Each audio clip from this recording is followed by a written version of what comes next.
entry number 1. I don't know if any of this is going to get through to anyone. If it does, it's probably because they wanted it to.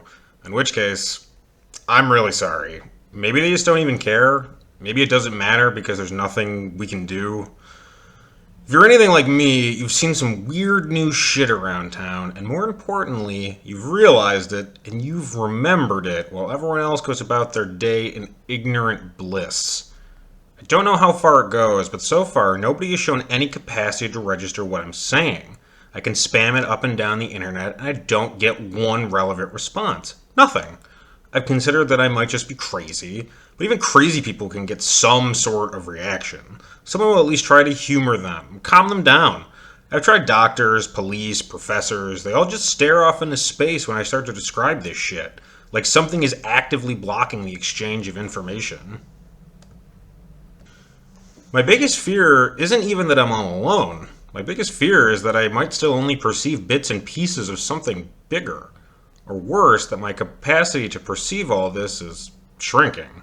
I can write it down, I can record every last detail, but it's not going to matter if I become like everyone else. I could wake up tomorrow and look at my journal entries and only see a pile of mysterious cake recipes. Who the hell knows? The first thing I ever saw was one of the pickup windows. It was just like any other you might see at a fast food place, but it was right on the side of my own goddamn house. Nothing amiss indoors, but outside, half the block was lined up in my front lawn, reading over a glowing menu full of scribbly-looking gibberish and receiving their meals, if you want to call them that, almost instantaneously. They all acted like it was their usual mundane lunch stop, even while the mail lady sucked down some rancid-looking glop out of a plastic pouch, congealed blood dripping down her chin. She told me that it was the best she ever had. All my questions were met with those blank stares and stupid smiles. I couldn't tell who or what was actually handing out the food, where it was coming from. I could only see blackness. At least, that's how I remember it. Maybe I saw something else, but it's gone now. God, and it was only the beginning. All the restaurants in town, the real ones anyway, are typically deserted. Employees still show up to some of them, but they don't even realize that no customers are stopping in. Some of them even host new windows, parasitically siphoning off all of their business. The things seem to multiply constantly. I've seen them indoors, outdoors, on houses, on trucks, even one on a tree. A window to nowhere on the trunk of a fucking tree, dispensing deep-fried slop to an ignorant gaggle of hikers.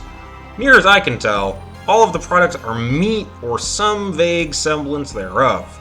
I can't always tell what kind of animal or even what kind of body part it used to be. I've seen things that could have been dredged from some black, godless deep-sea trench, gelatinous slabs of flesh in blindingly unnatural colors, fried bugs just slightly larger than any I thought existed. It isn't just the windows either. I've started seeing this shit right on supermarket shelves, foreign-looking packages with the same gibberish language on it, occasional bouts of quasi-English like "number a million taste" or "it can dream a great flavor." It all has the same stupid logo on it.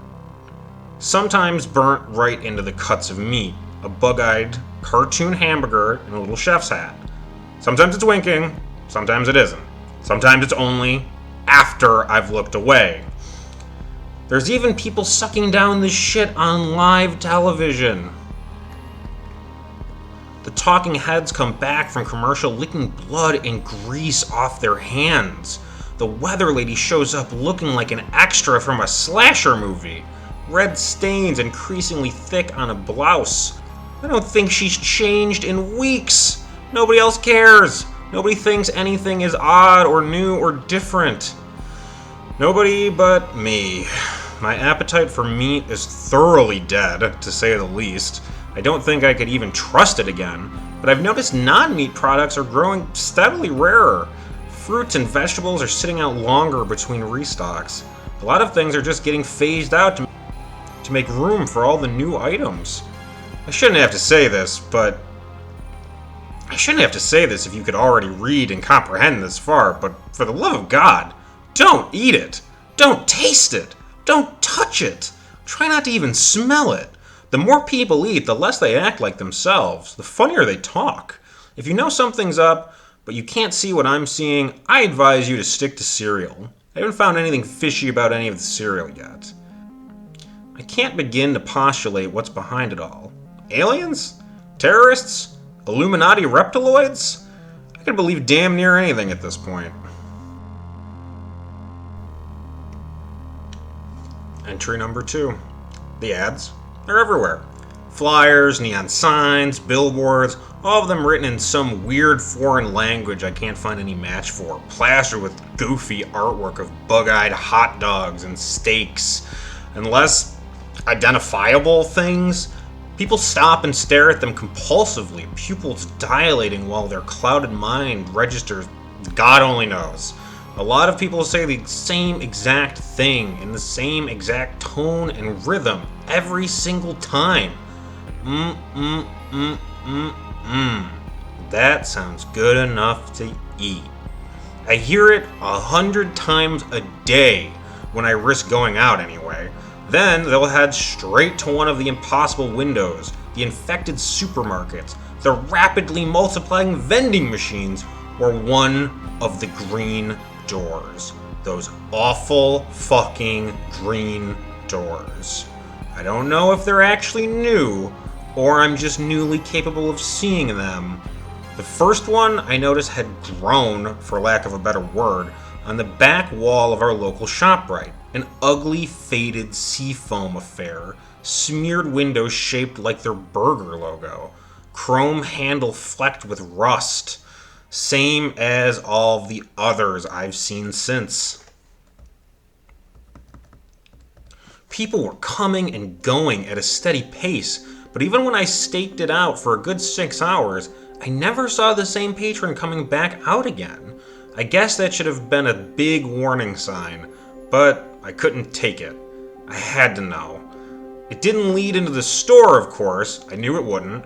As soon as I stepped inside, I was assaulted by the sound of eating. Wet, breathy, chewing sounds, drowning out everything else, tugging at my gag reflex. There were bars, tables, and booths scattered in disorganized patterns around rows and rows of buffets. Many seats were occupied, but the bulk of the customers were eating on foot, wolfing shit down right out of the bars as they went along. I knew none of them could comprehend what they were really doing, where they really were. The decor was almost, but not quite, in the style of a retro 50s diner, maybe with a dash of Dr. Seuss. A lot of the furnishings looked chunky, soft, and plastic, like they were designed for children, though I can't imagine any children with such depressing taste. Booths were lined with putrid off-green cushions. Tables were a hideous yellow tan with chipped chrome trimmings. The floors were pale blue tiles, like a public restroom, many pieces missing or disheveled. The walls were more of that tacky chrome interrupted by fake wood paneling, giving way to glass windows from about waist height to the ceiling. Yes, windows! Not visible from outside. I had stepped through a door in the middle of one plain, solid brick wall, but from the inside, it was glass all around. They were so thick with grime that I could scarcely see through them, but I could tell it wasn't the correct view from behind the ShopRite. It looked like some murky storybook vista, simple, blocky houses on rolling green hills. Despite the steady stream of people coming in through the door, I couldn't see a single sign of movement or life out there. I began to wonder if I might look suspicious just standing around and gawking while everyone else was headed straight for the food. I thought I might as well make some effort to blend in. Mistake number 1. Most of the offerings were typical of the shit coming out of those takeout windows or invading the grocery shelves.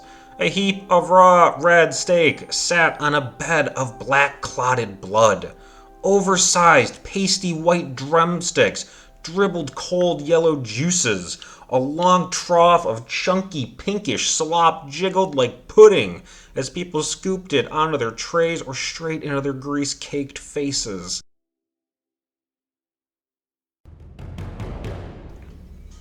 I think I pulled my shirt over my nose around this point. I thought I recognized a lot of exotic fare, frog's legs, chicken feet, or beef tripe, but I couldn't be quite certain. I wasn't sure if any chickens had that many toes, or any frogs I knew grew exactly that large. There was a tray of what I thought were fat, segmented seed pods, until one of them abruptly curled and uncurled twice, like a beckoning finger. Absolutely made my skin crawl. There were tongues, there were brains, there was something like clear yellow spaghetti and a pasty brown sauce. At least that's what I'm going to keep telling myself it was. There were fish fins and goat eyes and even bones, just steaming hot, perfectly bare white bones. I could barely take the sight of anyone eating. Mrs. Faber, a grim and crotchety old bag from down the street, was digging like an excited child through a big heap of what looked like horse teeth, sucking off whatever scraps of gum tissue she could find. I felt my stomach shudder. We made eye contact, and for a moment, I almost thought I saw a look of horrified clarity, like the fog was almost lifted from her mind and she was just about to ask me what in God's name she was doing. Instead, her eyes glazed over and she smiled that chillingly idiotic smile. "Just like Mama used to make," she said in a hokey, sing-songy tone that she'd never have been caught dead using, popping another gnarled, yellowed molar into her mouth and sucking noisily. I could taste my own bile by the time I backed away from the godless orgy of culinary depravity. That's when I saw it. The thing I've come to think of as an egghead. It was wobbling around the bars, arms flailing blindly, a chalk-white, naked, sexless human figure dominated by a featureless beach ball of a head, a stick figure made flesh. The alien invasion theory was already sounding better and better. The thing was working its way down one aisle at a time and didn't look at first like it had any particular goal in mind. It occasionally clutched at someone's hair or clothing, almost as though desperate for attention or even in need of help, but nobody so much as blinked in its direction. I assumed I could get away with ignoring it like everyone else until it finally hobbled its way down the opposite aisle and crossed my direct line of sight. It froze there.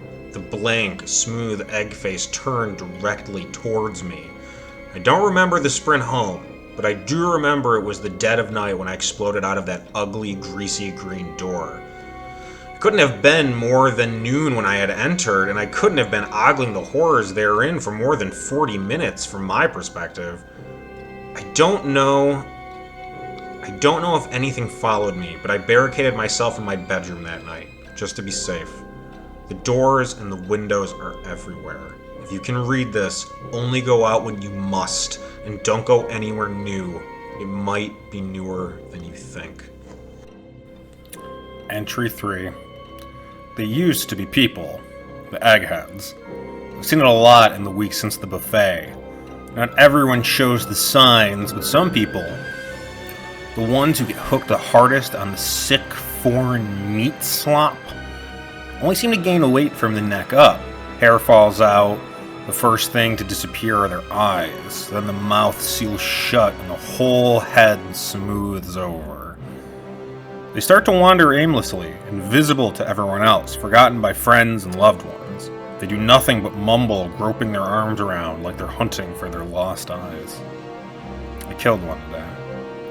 I'd spent my afternoon scrounging around town for normal things to eat, an increasingly challenging task. Avoiding the overtly weird shit is only half of it. I have to be careful for anything that boasts a new formula or improved flavor. Sometimes I just have to scan the package for the hamburger logo, or check the ingredients for some new gibberish like extracted bone jellies or natural life parts. Some of the untainted stuff is skipping the shelves and going straight into the dumpsters, which I'd been digging through when the egghead got the jump on me, cornering me in a one-way alley between a Safeway and a Walgreens. Its head was bigger than most, an impossibly bloated globe that almost brushed the walls on both sides. I don't know how its feeble, chalky body could have held it up. It was barely more than a skeleton, thin skin shrink-wrapped tightly to its bones. All that remained of its former identity was a black dress tie, swaying like a pendulum from its pencil-thin neck. Its incoherent mumbling sounded at once panicked, apologetic, and threatening as it staggered toward me, limbs outstretched. I had nothing to defend myself with but a bag of stale bread and a warm can of Coke. I screamed at it, told it I didn't know what it wanted, that there wasn't anything I could do, but it just kept coming, mumbling. The moment my back hit the wall behind me, I snapped. I grabbed the nearest garbage can lid and swung it with all my strength, slamming it straight into the fat, bulbous face like a battle axe. It felt like striking a huge, taut basketball. The mumbling grew more frantic, more confused as the thing stumbled backward, gravity tugging at its awkward cranium, arms whirling cartoonishly as it fought to regain its center of balance. It was like some sort of bent slapstick routine, like somebody struggling not to drop a wedding cake. I charged, screaming like a banshee as I struck again, and the thing finally toppled, slowly, like it was filled with air. As it hit the ground, the massive noggin exploded like a swollen tick, with a wet splash, pinkish gore, and hunks of rubbery white flesh gushed out of the alley and into the street. For one terrifying moment, I wondered how the scene would look to the rest of the world. If they'd just see some random senseless act of murder against a completely normal, innocent human being. The people already nonchalantly stepping over the scattered piles of gore would have eased my mind if it weren't for what happened next. One of the piles started moving. Something about the size of a baby was squirming out from the pulverized sludge. A fat, slightly oblong shape with a lot of thin, wriggling appendages underneath. Still too thick with gore for me to make out any details. It was still between me and freedom, and I could only watch in a confused stupor as it unfurled a pair of big, transparent fins and abruptly took flight, buzzing off into the afternoon sky like a bloated, fleshy bumblebee. It thankfully never seemed to notice or care about me. Funny how I settled on eggheads. I just thought they looked like eggs. I didn't know they literally were. A woman stopped dead in the crosswalk to smile and wave at the thing as it disappeared into the skyline, then continued on her way with only a momentary look of puzzlement that, "What am I doing?" look followed by the, "Well, whatever," one I've grown accustomed to over the past several weeks. When I got home, I started reading up on diseases, parasites, bugs, puzzle pieces dropping into place. There's a kind of wasp that lays its eggs in a live caterpillar. When the larva hatches, they modify the host's entire metabolism to suit their needs. The caterpillar eats more, grows bigger, all to provide the developing wasp with some more sustenance. This kind of shit is everywhere in nature. There are microbes that make mice suddenly attracted to cats. There are flies that grow inside the head of ants who keep on moving even after their brains are eaten. It all makes so much sense. Maybe they're from space. Maybe they're from hell. Maybe they've always been here, toppling one species, one civilization after another. Who knows? They feed us so we can feed them. So they have a nice warm body to keep them safe and nourished until they don't need us anymore. We're just a herd of cattle, oblivious to our position in life as we're fattened up and slaughtered by something that looms just above our understanding of the natural order.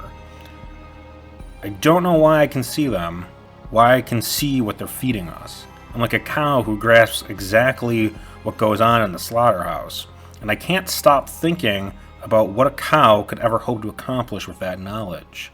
Your guess is as good as mine. Entry 4. Today, I followed one of the flying things. They eventually break out of the eggheads on their own, often taking 30 minutes or so to wipe off the gore off their slimy bodies with their squiggly legs before they take to the air. They've never shown any aggression or any acknowledgement that I exist. They just flutter away like they've got somewhere to be. And apparently, they do. It was in a Walmart parking lot that I witnessed another hatching. The egghead was stumbling between cars, clawing at its own face, reaching feebly out to passerby, like it still thought it could be saved. It hadn't even hit the ground before its featureless face started to crack, audibly. Pink goop dripping out like raw yolk. It collapsed against a minivan and slumped limply to the pavement as a big hunk of its scalp popped off with a wet, solid crunch. The thing inside was throbbing, swelling up like a pufferfish to push open what was once a human skull.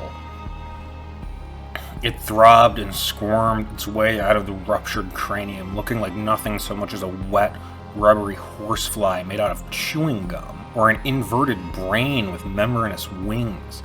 Its branching limbs writhed like night crawlers, barely supporting its bloated, rugose body. The wings trembled almost cautiously at first, before it took to its first blind leap into the air and smacked wetly into the ground. It was a dud. It took another shot at flying, awkwardly bobbing for a few feet before it dropped like a rock with another pitiful wet smack. I laughed pretty hard. When invisible monsters are devouring the human race and nobody cares, you tend to take whatever entertainment you can get. It took off again in the same direction, landing itself on the hood of a Jeep. The little guy was determined. That's when it dawned on me, the opportunity I'd stumbled upon.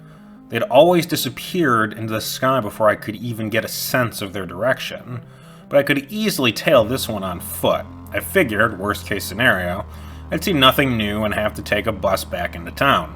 As luck would have it, its destination wasn't far. I came close to giving up, waiting for the damn thing to collect itself every 10 to 15 feet, watching it plummet like a bent paper airplane and flounder like a dying fish for minutes at a time. But not an hour had passed before I learned its little secret, half a mile from the crumpled remains of the egghead. A porta-john.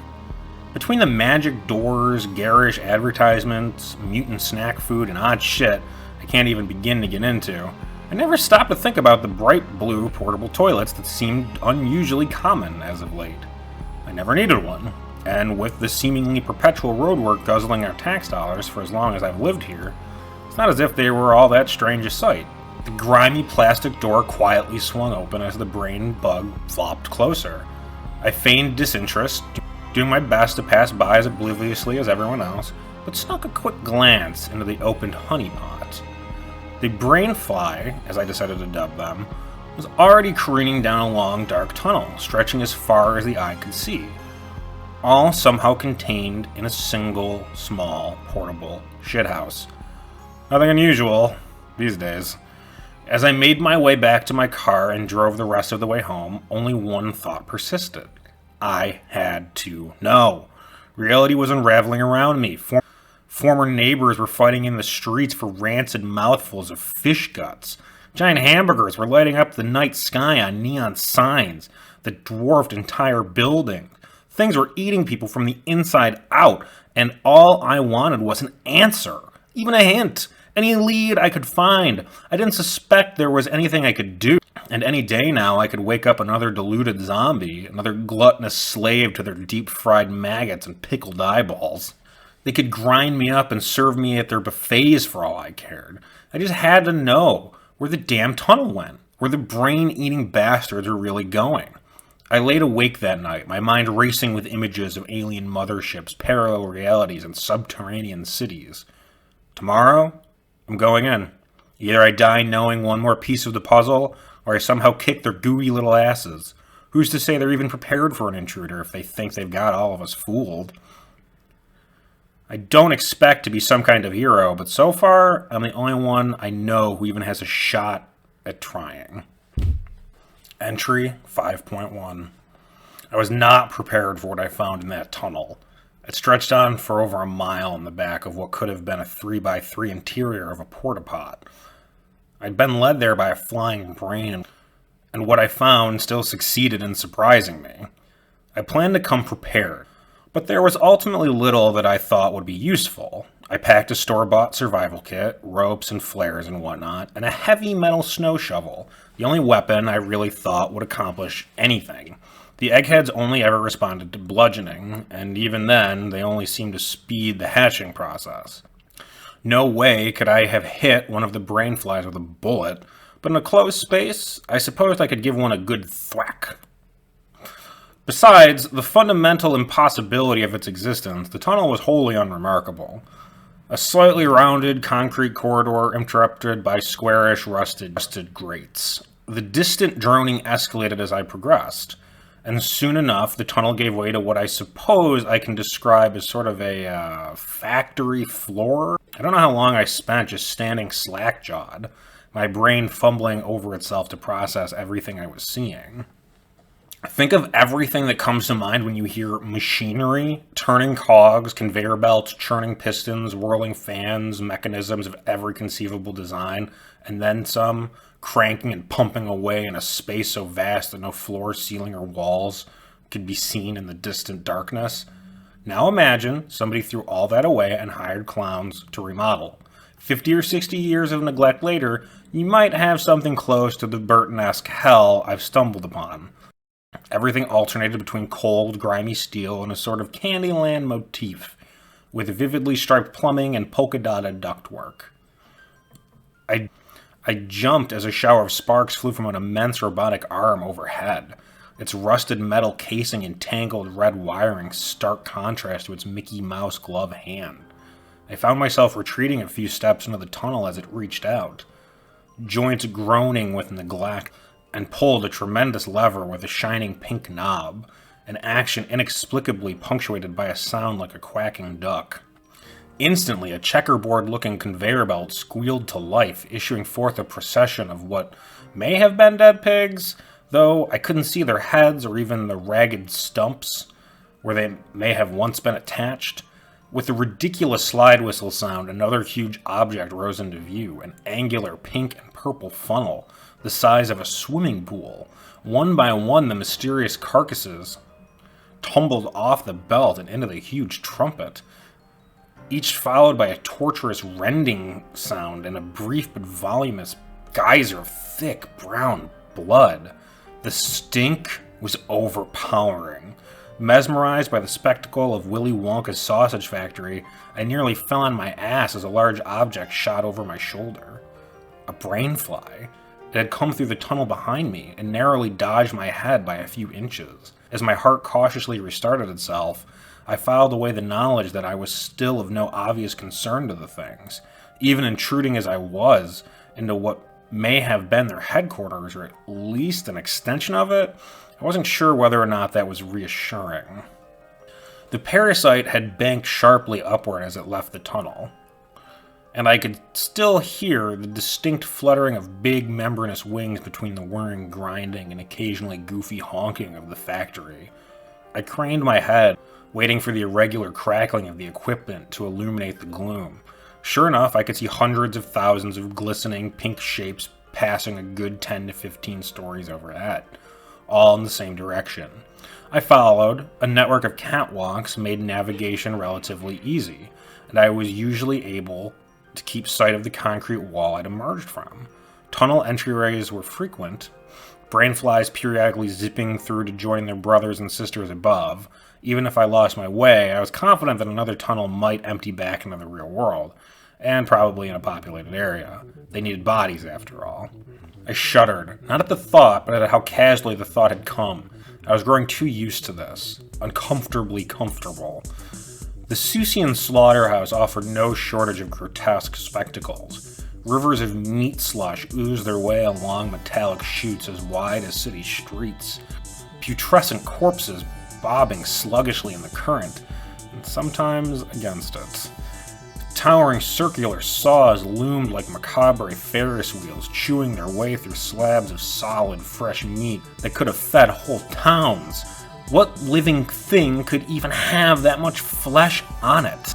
A steady splattering turned out to be a blender size of a small house. Literally just a scaled up household blender. It even had a giant sized dial, albeit with only one label setting.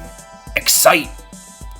I suppose you could describe the endless truckloads of live white mice poured into it as excited, in a sense. I passed bubbling lakes of entrails, fermenting tanks of gasping fish heads, mountains of broken, bloody bone. An endless procession of meat hooks ferried a bizarre menagerie of carcasses along a tangled railway system, from skinned cattle to things I doubt you would have found in any textbook. There were insect-like forms as big as a man, tentacled masses dribbling oddly colored ichor and something I can only describe as a hairy swordfish. Their cargo was so twisted, it was some time before I even noticed what was wrong with the meat hooks themselves. They had no wheels, but clung on their rails by metallic spider-like legs, tip-tapping along with blinding speed. The further I advanced, the louder the wet, slimy flapping of the alien flock. More and more streams were converging into a single mass migration, their collective wings nearly drowning out the buzzing, grinding and splattering of the factory. I still wasn't sure what I was looking for, but I knew I was getting closer. Entry 5.2. I had ascended 6 levels from my starting point when I had my first run-in with a non-brainfly life. My mind almost tried to brush it off as a rat at first, a tiny white shape scurrying in my peripheral vision. We both froze when I moved in for a closer look. The odd little being was only a few inches tall, pale and vaguely humanoid, with a large, nearly spherical head. It reminded me strongly of one of the eggheads, but there was little chance this thing had ever been human. Where there should have been eyes, there were only a pair of gaping, bloody-looking holes, and its mouth was a simple, circular hole. In its pale, translucent little hands, it carried a hunk of meat. It didn't look dangerous, but it could have breathed fire for all I knew. I cautiously raised my shovel and took a step back, not wanting to arouse any aggression, and the diminutive imp jerked into motion. In an instant, it crammed the meat into one of its empty eye holes and took a flying leap off the catwalk, landing with a soft, wet splat on a lower level, and scampering off into the darkness. From that point on, the tiny creature seemed to be everywhere. I'd catch them watching me around the corner, or busily snatching scraps of food from the conveyor belt. I suppose the rat comparison wasn't that far off. But the brainflies flew, and the little goblin things were only vermin. Exactly who or what had the catwalks been constructed for? I would get my answer soon enough. Entry 5.3. Following the airborne river of winged brains, ultimately brought to what seemed at first to be a steel wall, held together with colossal beams and rivets. To either side it appeared to gradually curve away. The exterior of a roughly circular structure. High above me, my stream of brainflies were pouring through a grated porthole, 100 feet wide, gaps just large enough to accommodate their wingspans. I could make out an additional portholes to my distant left and right, more slimy flocks streaming in. This had to be it. Home base, the mothership.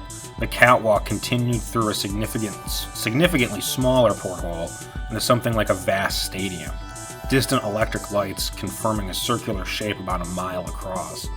Its floor was solid, polished concrete, while its ceiling was obscured by a torrential storm of living bodies.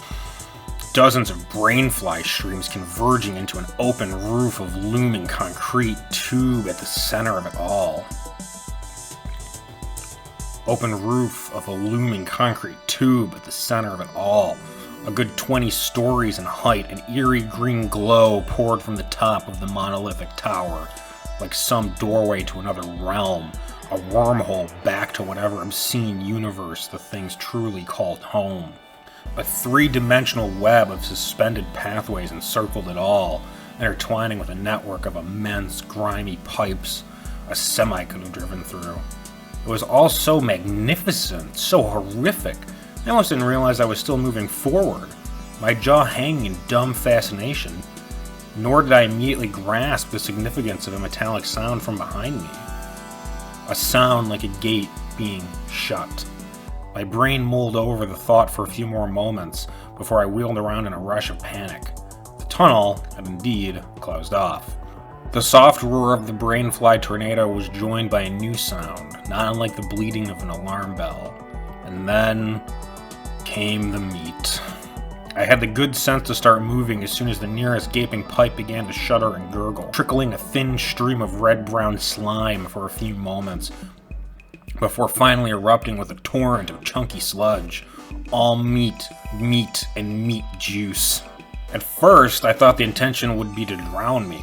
I didn't doubt for a second that there was enough meat in the factory plumbing to fill this place completely, but it was quickly apparent that my demise wouldn't be so simple.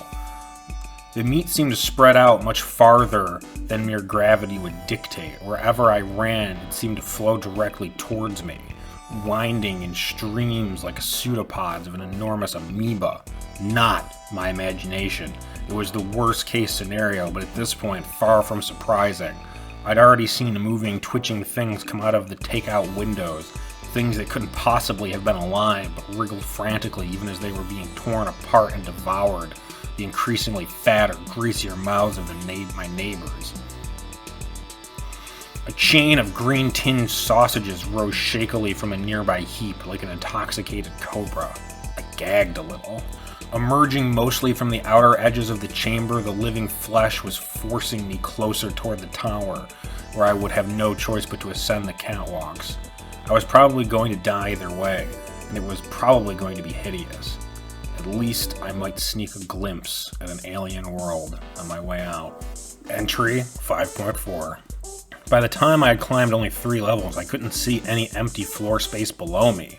Only a solid lake of meat ripping with unnatural life like part of a deformed blood-soaked maggots. I could see pieces beginning to climb after me, questing blindly until it figured out the stairwell, creeping snail-like up the side of the tower. A few managed to catch up with me or even cut me off momentarily, but the shovel turned out to be an excellent choice. What I couldn't smash or sever, I heaved over the side. Something like an inside-out penguin toddled up to my feet on the 4th level. One good smack and it crunched wetly into a perfect comical disc, still wiggling uselessly. Rancid brain burst like spoiled pumpkins under my wrath. A writhing mass of intestines inexplicably squealed and died once I chopped off what it was loosely employing as a head end. A giant heap of pinkish slime gave me some momentary trouble on the 6th level, shrugging off one blow after another until I was stricken with an overwhelming chemical stink and brandished one of my flares, hoping it might be flammable. As though it knew exactly what I was thinking, it retreated like a snail into a rusted metal drum it had been lugging around. Though individually pathetic, the meat creatures were persistent and increasingly bizarre. Somewhere on the 8th, possibly 9th level, I turned around to find a big fish head attempting to sneak up behind me, tiptoeing comedically on a pair of eerily human feminine legs. It froze up when I coughed, as though realizing too late that I'd been watching it for a good 4 or 5 of its exaggerated sneaking steps. Some fat white bug like a woodlouse tumbled out of the fish's mouth, chittering angrily, and fled on its hind legs before I knocked the fish thing over the edge. The further I progressed, the weirder the things emerging from the factory's plummet. Things that must have grown and festered for far longer in its lightless metal bowels. I could barely liken some of them to any animal or body part. Pustullated yellow tubes looped around like inchworms, and tentacled black blobs floundered like stranded fish in pools of their own yellow-green secretions. I was waging a war against hot dog scraps from Planet X. Entry 5.5. I was beginning to get cocky. No matter how horrendous, every meat beast had an easy weak point. I was increasingly confident I could make it home alive, wondering if perhaps they had only put the world under some sort of hypnotic spell, because we were simply too powerful, too dangerous for them to defend against. I was beginning to feel like a hero after all, like I was living my own video game. The self-important high was cut short on the 15th level, when the first real wrench was thrown into my hit things with a shovel strategy. The thing blocking my path was not made out of meat. not on the outside at least. It appeared to be made entirely of iron, rugged and nearly black. A torso like a department store mannequin stood atop 3 jointed, knobby legs. And its single arm terminated in a pair of jagged tongs, periodically clacking shut. The oversized head resembled some sort of huge pot or boiler with a pair of cartoonish painted-on eyes. An orange-yellow glow could be seen through its many cracks and vents. I didn't suspect there was much of a shovel could do to this one, and it neither backed off nor approached. It simply stood there, waiting, daring me to make a move. I could see a dense river of meat bodies surging along the path only 3 levels below, making the same slow spiral around the tower as I was. Fragile or not, there was no way I could keep their numbers at bay forever. I wonder if I'd be taken alive. A dozen images flashed through my mind, the eggheads, the things I'd seen here. The things I'd seen in PETA propaganda videos. Any one of them could be my fate. Let's talk about this, Sonny Mom. The voice snapped me back into reality, if you could call this a reality. It had come from in front of me, from the robot cook or whatever it was. What? It spoke again. It doesn't have to be this way, Missy George. Besides the mangled grasp of pronouns, it spoke English with remarkable clarity. Its voice was soft and feminine, with just a slight metallic quality. I'm sorry? Was all I could manage till dazed. We can put you right back where you belong, little thing-a-duck. We can even fix you up like the rest. You'll never know. I knew exactly what it was talking about, the brainwashing. As far as I knew, I was making first contact with non-human intelligence. And I had a billion questions about what they were doing to us, where they came from, what else was out there in the universe or multiverse or whatever we might be living in. Only one thing actually came out. Fuck yourselves. It sighed a hollow, metallic sigh, a little smoke escaping from its face vent.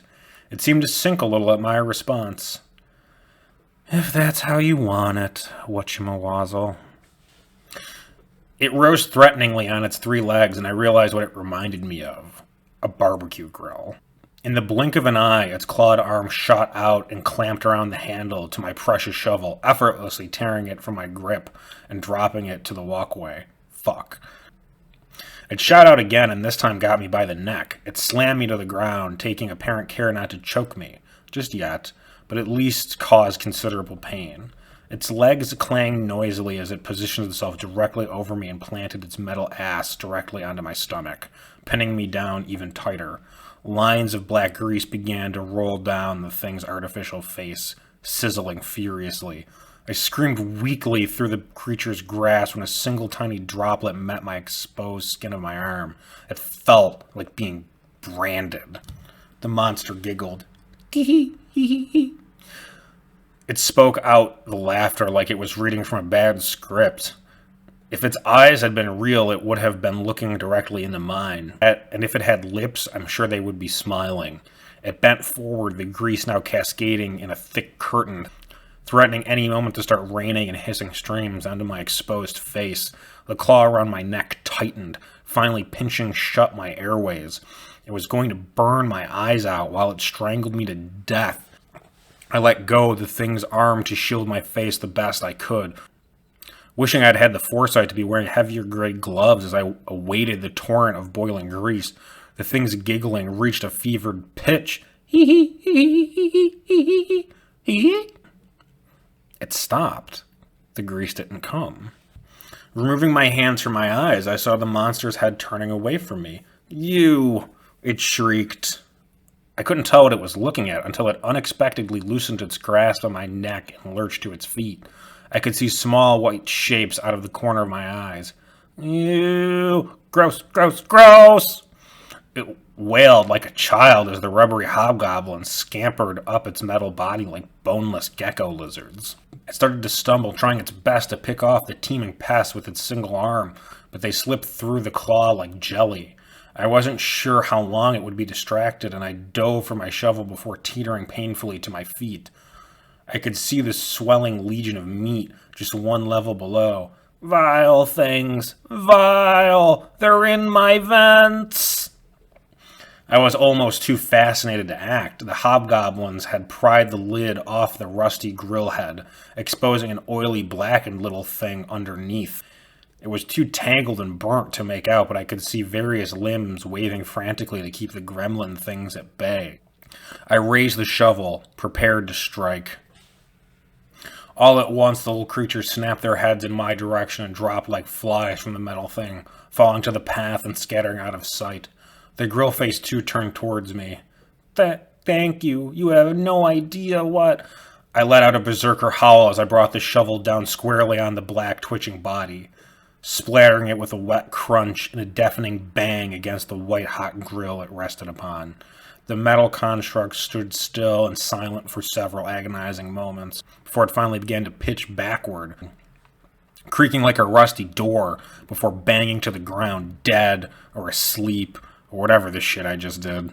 I prodded it a few times before cautiously stepping around it and continuing up. Something didn't want me to reach the top, and I felt pretty good about it. Entry 5.6.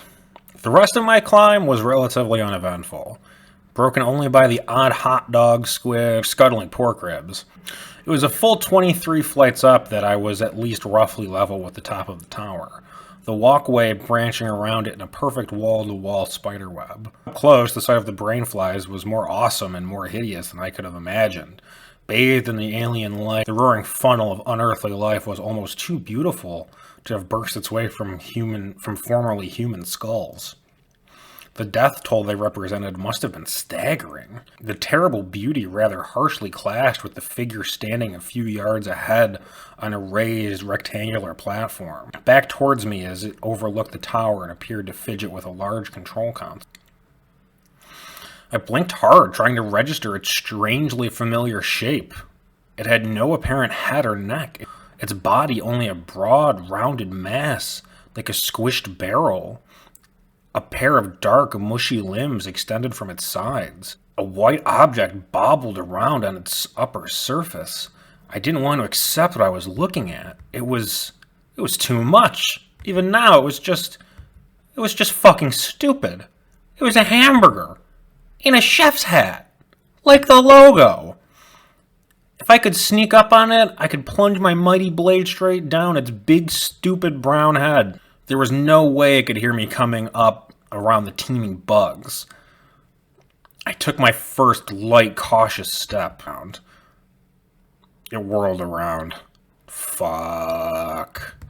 For a long time, we just stared at one another. The rancid-looking beast regarded me with bulging, bloodshot eyes the size of soccer balls, oozing and twitching as it looked me up and down. I didn't know what else to do, what was going to finally break the staring contest. I lowered my shovel and raised a hand in greeting. Hello? The moldering sandwich still stood there for a few more moments before those slimy eyeballs rolled in their lidless sockets, as if it had just said or done something even more ridiculous than the thing's very existence. I almost began stammering a follow-up statement when one of its slimy appendages suddenly reached for a huge bright red switch on its console and nonchalantly pressed it. It raised one sludgy beef hand and gave a sort of toodaloo finger wave as its entire platform abruptly plunged through the floor and disappeared out of sight. The elevator shaft sealed off behind it, and moments later the catwalks began to flood with activity. Entry 5.7. From somewhere on the opposite side of the glowing, flying brain tornado came dozens of new shapes. Meat beings were pouring from some unseen new opening, already looking larger and meaner than any of the oozing rejects I'd been mowing down. I didn't suppose my little gremlin friends were waiting nearby with any flamethrowers. The first thing to reach me was the squiggly, bear-sized yellow mass of soft, tangled limbs. Rolling along at a seemingly abnormal speed, it looked almost like an octopus until a long neck snaked out from its warty folds, snapping at me like an orange beak. A giant, boneless chicken. Why was this my life? With a surge of contemptuous bloodlust, I hacked mercilessly into the abominable thing long after it had ceased moving, only for something else to whistle just over my head. I spun around in the shredded remains of the octobird, coming face to face to a featureless doll crotch with a pair of skinned legs, 6 feet high and fused at the hips. I staggered back, foolishly slipping in the scattered chicken guts and landing flat on my back. The legs terminated in needle-sharp lances of bones, precariously balanced on the metal mesh of the walkway. They raised one wicked lance into the air again, aiming straight for my eyes. And it was a miracle I put the shovel between us quickly enough. The legs seemed to momentarily vanish with the speed of its strikes. It took a moment to regain its balance as it bounced off the shovel, the thin tip of the bone holding up distressingly well. I barely managed to sit upright as it took a stab for my heart, and I scrambled to my feet just in time to deflect a third strike. Enraged, I swung the shovel like a barbarian axe, and the legs toppled while they flailed over the guardrails. I could swear to God I heard them utter a soft, high-pitched, "Uh-oh." From another direction came a throbbing heart the size of a small car, ambling along on its branching veins, an equally gigantic steak knife protruding from its center like a metallic snout. It reared back, raising itself to a full 8 feet on its tendrils, and let out a high-pitched rat-like squeak. Nope. I attempted to flee down another branch of the metal web, but my course was soon interrupted by a clattering scarecrow-like assemblage of bone shards and flimsy sinew, chattering its many fractured dog-like skulls as it swung a large saw-toothed jawbone at my stomach. I struck back with my own weapon, its skull splintering even further beyond recognition. My adrenaline was surging, as single-minded as the gore-faced hordes themselves. I demolished one twisted child of Satan's deli after another. I toppled shuffling golems of pork scraps, wailing ghouls of dripping lard, serpentine mass of fused chicken feet, and even that giant squeaking heart. Its arteries doused me with geysers of hot blood. Its throbbing at last subsided. I was almost disappointed by how easy it had all been. I shouldn't have been. As I stood in a puddle of mashed viscera, blood, and who knows what else streaming off my face, I heard mysterious clang echo through the vast space and felt the walkway shudder under my feet. It was followed by another clang. The shaking intensified. Clang! It reminded me rather uncomfortably of huge, heavy footsteps on the grated floor. 2 guesses what it was. Come on. I dare you. Entry 5.8. As the stomping grew louder, an even larger figure emerged from the other side of the flying brain tornado, a shape looming 15 feet tall in the dim, flickering green light, like the pressure cooker bitch or whatever that was. It had a largely metallic appearance, though at the same time strangely organic. Its spindly, nearly skeletal body didn't seem like it should have been heavy enough to rattle the floor so violently, its long, bony feet terminating in a thin, sword-like talon. Most of its weight was likely concentrated in its head, immediately recognizable as the shape of a sausage grinder, slowly wavering with each laborious step. A pair of slimy eyeballs, like the Burger Man, stared down at me from one side of the huge contraption, and where there should have been a handle, there was only a black skeletal arm, ending in another one of those white cartoon gloves. Its worst characteristic, by far, was the way it breathed. A hollow, metallic wheeze of increasing speed and intensity, the panting of some starving dog who just caught a whiff of fresh roadkill. It stopped effortlessly from one catwalk to another, like a spider scrambling in slow motion along the strands of its webs. As it drew closer, something unimaginably worse began to happen. The meat, all the meat I had just slaughtered for at least its second time was beginning to move once more. As once the mutilated horrors around me began to writhe, stumble, and drag themselves towards the grinder-headed giant, whose single arm shot out the moment one groping rolling bit of giblets came within its impressive reach, it lifted the shining, sticky mass up to the filth-caked funnel on top of its grinder head and dropped it straight in. It continued to stomp its way in my general direction, scooping up more monsters and dumping them into its upper orifice until they were nearly spilling over the sides, a churning bathtub full of flesh and innards. The thing was slow, but as I ran from one end of the spider's web to the next, I found every possible entry sealed tight, and by now the meat rising from below had almost reached my level. There was no way out. There was nothing to fight. I could only keep running. I turned to look back at the grinder being so ponderously but relentlessly pursuing me in a straight line as I was forced to zigzag. It snatched up the last straggling monster, some sort of spider-legged white pod resembling nothing I really recognized, and dumped it in with the rest. Without slowing down, the monster clenched its now blood-soaked glove and began spinning its entire arm in its socket. Around and around with a ratchet-like noise, the collected mutants churning and twisted as they were sucked deeper into the grinder.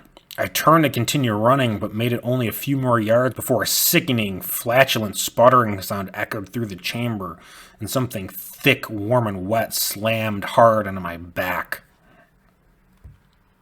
The catwalk dropped away as I was swung through the air and brought to face the grinder man's unblinking gaze. I was being held tight in its enormous, pulpy pink hand, wavering at the end of a tentacular limb comprised entirely of raw, ground meat.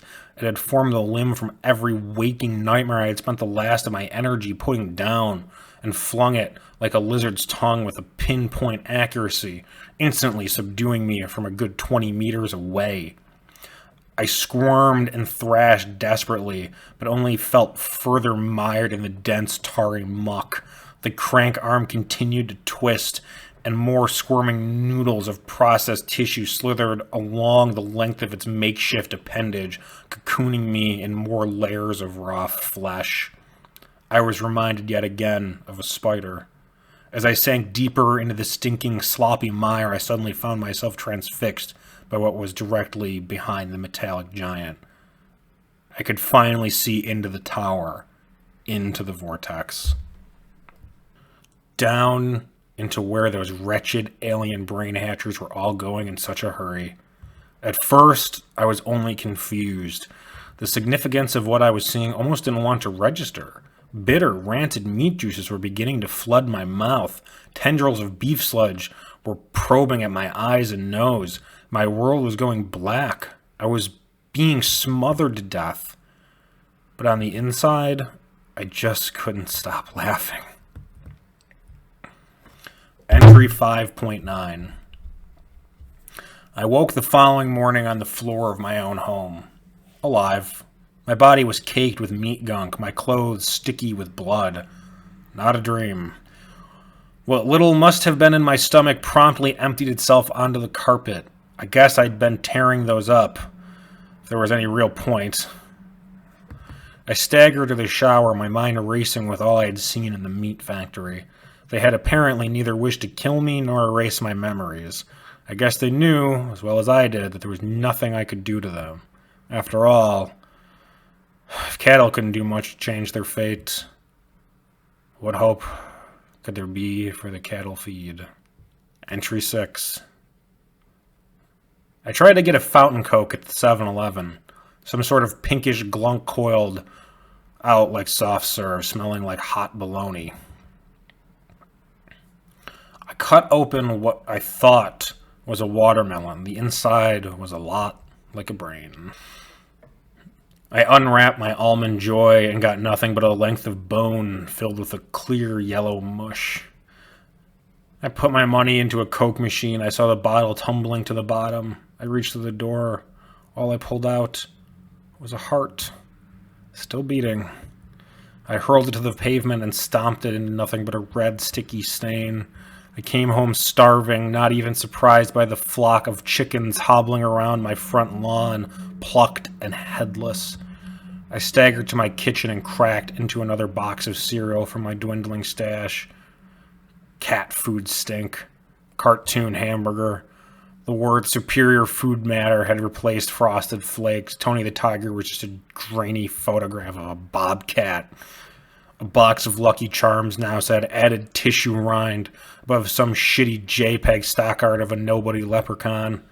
The Cheerios had become organism part, add fluids. The rest of the box was dominated by a close-up of a clammy gray intestines.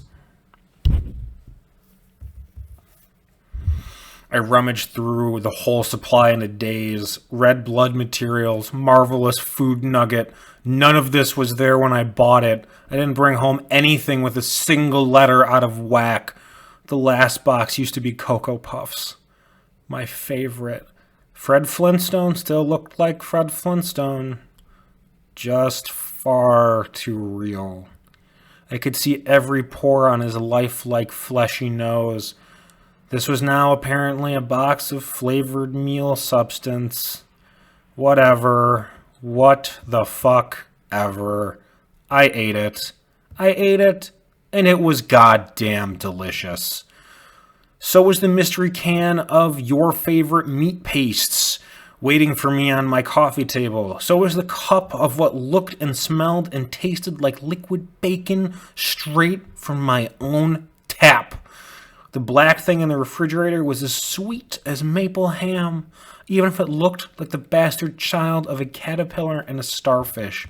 The best thing, by far, was the steak. The huge, red, juicy steak ready for me in my seat of my car. It wasn't even the flavor that made it so good. It was the screaming.